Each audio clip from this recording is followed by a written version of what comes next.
नवरात्रीच्या 9 रंगांमागे कोणतंही धार्मिक कारण नाहीये, तर ती एक न्यूजपेपरची मार्केटिंग स्ट्रॅटेजी आहे. ही स्टोरी इंटरेस्टिंग आहे, त्यासाठी हा व्हिडिओ पूर्ण बघा.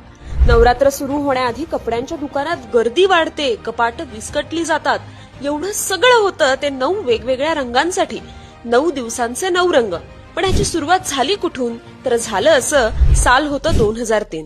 महाराष्ट्र टाइम्स या न्यूजपेपरचा सेल कमी झाला होता, तेव्हा त्यांनी वाचकांना आणि खास करून महिलांना आकर्षित करण्यासाठी एक भन्नाट स्ट्रॅटेजी तयार केली, ज्यामध्ये त्यांनी नवरात्रीच्या 9 दिवसांसाठी 9 रंग वाटून घेतले आणि त्याचं एक आर्टिकल तयार केलं.